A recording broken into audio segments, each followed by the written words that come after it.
Prophet Joshua muri rusangi no mwana wanganye mu gihugu umukozi w'Imana kera yari umuririmbyi indirimbo z'isi bari bazi nka SUGU-Jay tishiwe koyoba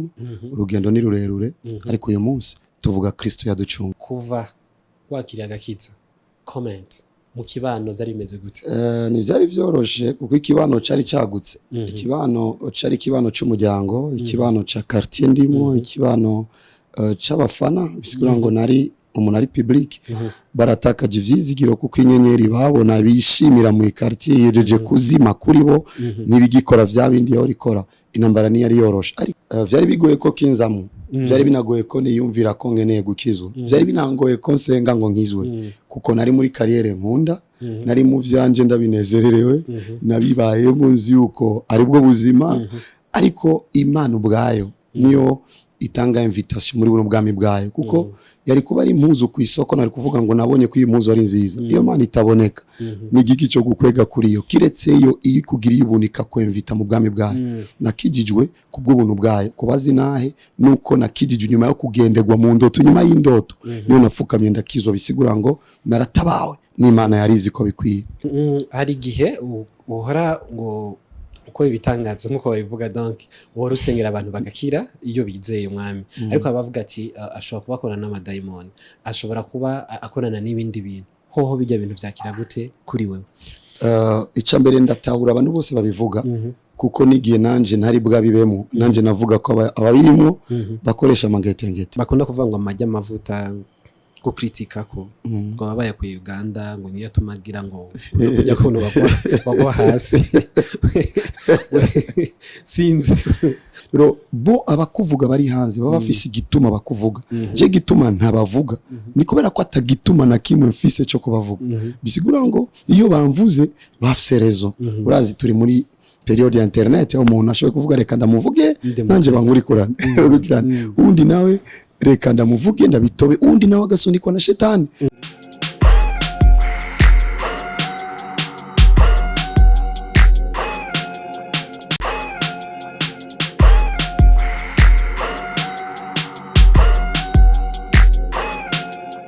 yes bakunzi ba open mic my name is Patrick turi kumwe n'umukozi w'Imana Prophet Joshua ndakora mu kije n'amahoro ndashimye Imana umeze neza Kristo n'umwami bimeze neza cyane ijambo ry'Imana niki kuri wewe ijambo ry'Imana n'ubuzima kuko ijambo ni Yesu ubwiwe nibirika kivuga ngo bwa mbere na mbere ijambo yarariho ijambo nuwo Yesu igihe cyose bambajije gukira ndakunda gusibura kano kahana kuko iyo umuntu asomye Bibiliya yamayemeza ko asomye ijambo ry'Imana ariko vy'ukuri Bibiliya ni igitabo kirimo jambo w'Imana kuko ugisomye atari ko arabonamo Yesu Kristo aba ko asomye igitabo ca histoire kuko ariho vyinshi muri cyo Prophet Joshua muri rusangi utamuzi ninde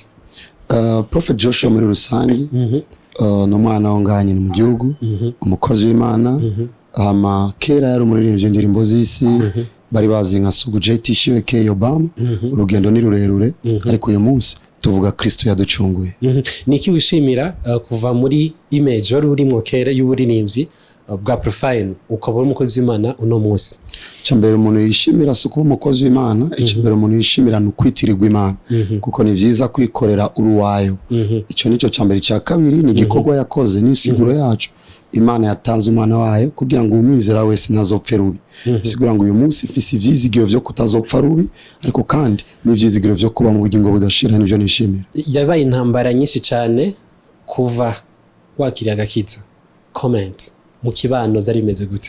ni byari byoroshe kuko ikibano cari cagutse ikibano cari kibano c'umuryango ikibano ca quartier ndimo ikibano c'abafana bisigura ngo nari umuntu ari public intambara ntizasaba bavuga ngo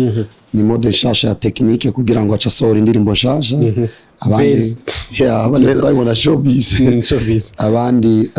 bavuga ngo urataye umutwe urahevye carrière mu gihe ciza kuko nari mvuye gukora album ya video South Africa abandi bo hafi mu muryango kuko no mu muryango ugira abafana baratakaje ivyizigiro kuko inyenyeri babona bishimira mu quartier yejeje kuzima kuri bo nibigikora vya bindi yahora ikora intambara ni yari yoroshe ariko izo zose muzita intambara zo ku ruhande intambara personnel guhindura ubuzima warubayemo imyaka yose ubuzima bw'umusore kuko nari umusore igihe nakijijwe ubuzima bwo kugikirori nivyo ari vyoroshe wategerezwa kumva ko geragezwa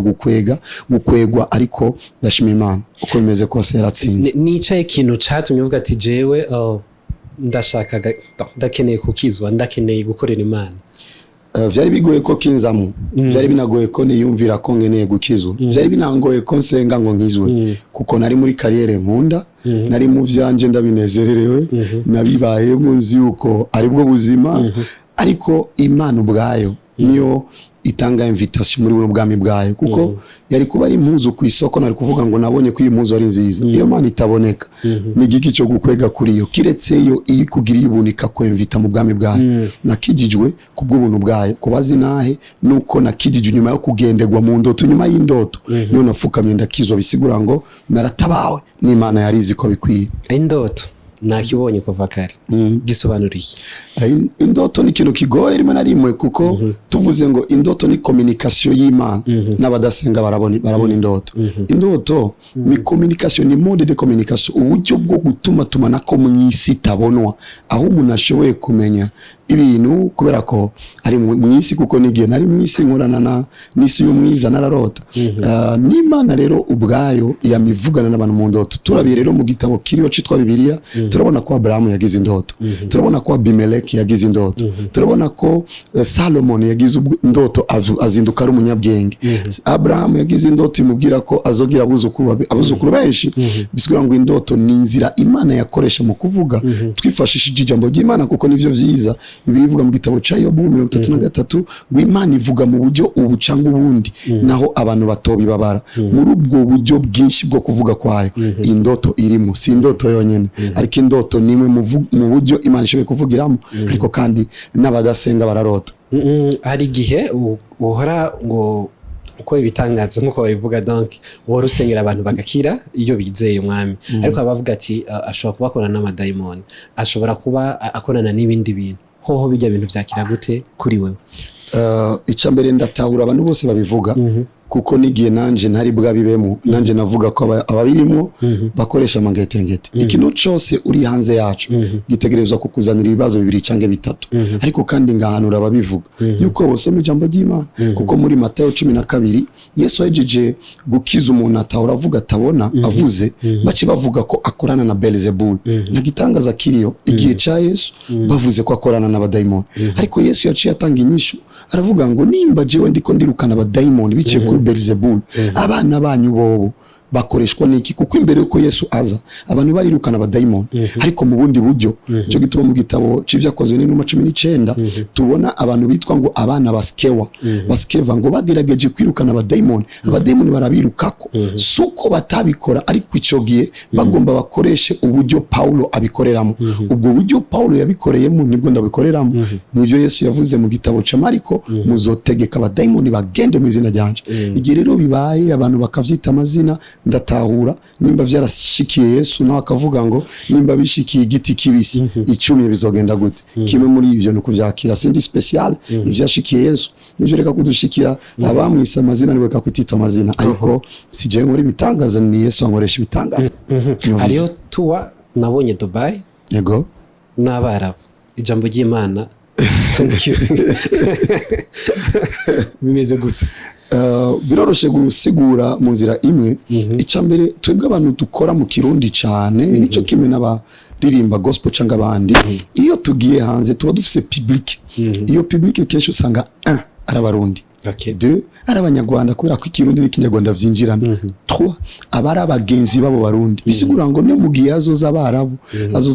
bazaranye n'abarundi bazotahura Ikirundi, ariko ko bishika rimwe namwe tugakora mu Congereza tuba tuzi ko haza kuzayo n'abandi bantu batavuga Ikirundi. Ariko kandi tuwa ya Dubai ni yoroshe. Dubai ni igihugu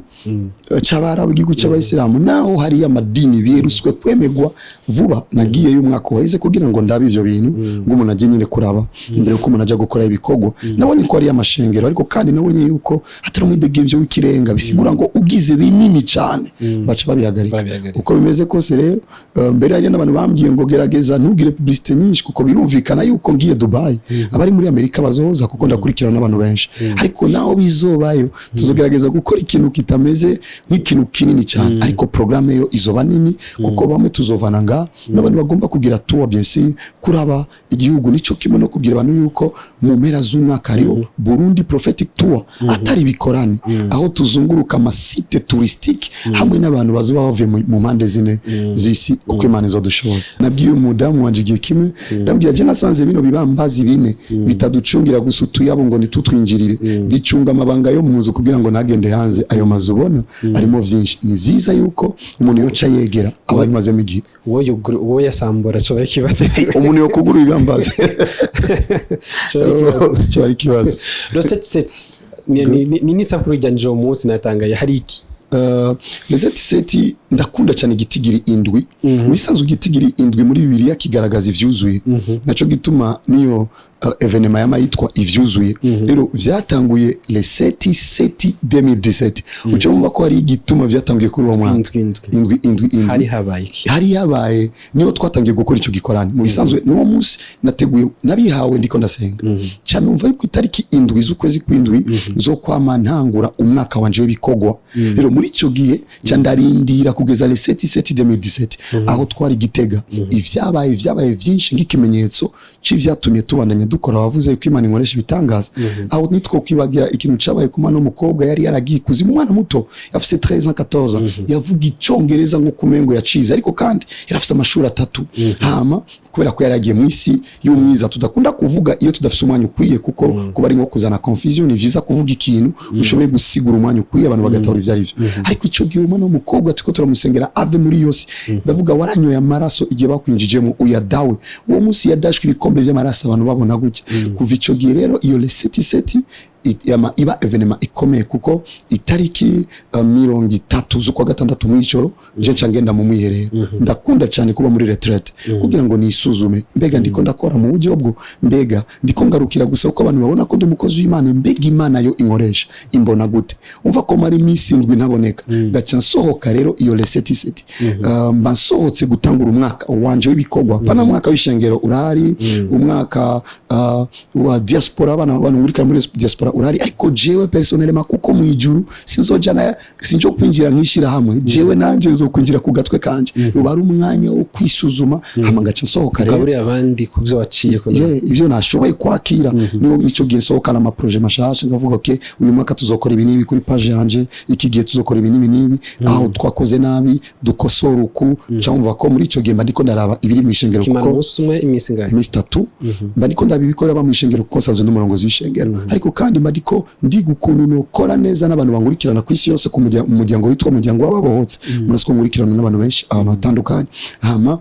n'ibikorwa vy'ibikorane rero ico gihe dusohoka dushikiye mu gikorane habaho ibintu vyinshi haba ico haba ibintu vyinshi Imana irabikora iragahezagirwa hama kubera ko ubwa mbere nakora umunsi umwe ariko dukoze umunsi umwe twasanga abantu bagifise inyota nyinshi cyo kubandanya ngari ibintu batari bwaheze yaca dukora ku munsi wa mbere umwe 7/7 hama le 8 tuca dukora igikorane cyo gusengera abagwayi gusa apana kubera ko dukiza abagwayi kubera ko Imana ikiza abagwayi biciye muri twebwe tukaba twarabibonye yuko yakijije abagwayi cancer dufise n'amadokima ya ari hakantu bakunda kuvuga ngo amajya amavuta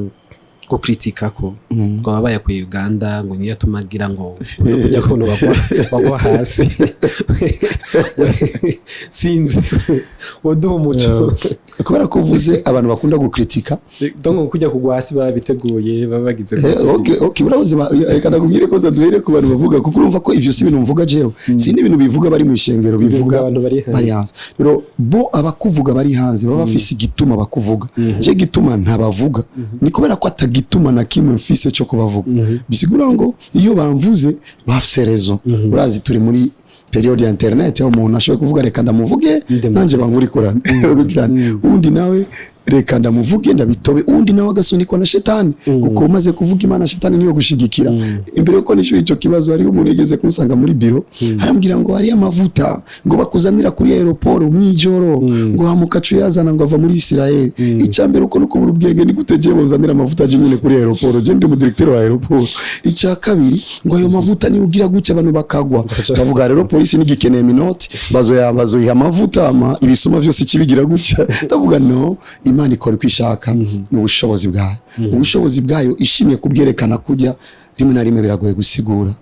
gusigura kuko ndashobora kwinjira mu makoraniro nkabona presque entier abantu bagwiye hasi nkicinjira ndi ku muryango rero umuntu atigeze abibona ugomba avuga iki acavuga kujya iyo koti ya jaune ni ibirimo reka tumutumire umuntu azoza vyirabira iyo bibaye gutyo kenshi nabambwira abantu ni vyiza ko abantu birabira ibihari ikindi gihe nanje nagize ico kibazo c'ivyo bibazo avant umva baravuga ko sunika abantu ndavuga icyo naco nigitangaza nibibiro mfise kugira ngo sunika abantu bose ubu rero sizosubira gukora ku bantu ndakunda gusengera abantu ndi kure uyiravyo urabona ko abantu bagwa ndi kure narize nuko bakorako birahera ivyo bavuga ngo tuba twabivuganye equipe nyikuje abana banyikuje ukiye kuraba becho usagara aba universitaire ndavuga umupoire sime wo mwigisha ukuntu yo kwita hasi icyo naco nikindi gitangaza gikuru reka rero twizere ivyo Yesu yakoze turekane nizo bitangaza abantu biyumvira mu mitwe yabo nivyo ni iki otumirira akajambo kamwe otumirira abakunzi ngo bakunzi b'Imana abakristo bose kuri uwo munsi w'igikorane kidasanzwe banakajambo kanyuma nka Prophet Joshua. Icambere ndatumiye umuntu wese ariko arankurikirana ico gikorane kiba ari gikorane tubona mu bwiza bw'Imana birumvikana igihe Musa yavuye ku musozi yamanukanye gukayangana kwinshi umwiherero ndawugira kugira ngo ngire umwanya n'Imana iyo nsohotse namambona ubwiza bw'Imana budukorera ndatumiye abatandukanye muzobane natwe muri ico gikorane uyu mwaka kizobera kwishengero ikinama quartier Ngozi ibara ry'indwi inimero zitanu ico nico numva ko babyira mu kubatumira mu gikorane ndabwiye abakristo bose aho turi aho duherereye kwisi aho tugeze uyu munsi tugeze mu bihe vyiherezo isi iboneka neza kwirikira rangira turavye ibigwanisho vya kirimbuzi ibihugu vyinshi bifise tukaraba na insecurity iri hagati yavyo ukuntu batariko barumvikana biboneka neza yuko habaye ibiparangana barashobora kubomorana ariko kandi ababikoze bafise n'ukuntu bateguye aho bazonyegeza babo nagomba ndababwire ko Yesu Kristo afise we bateguriye ko azobanyegeza nico gituma igihe azoza ubwa mbere mu bicu azoca tuduza atunyegeze iyo nambara izo mari imyaka 7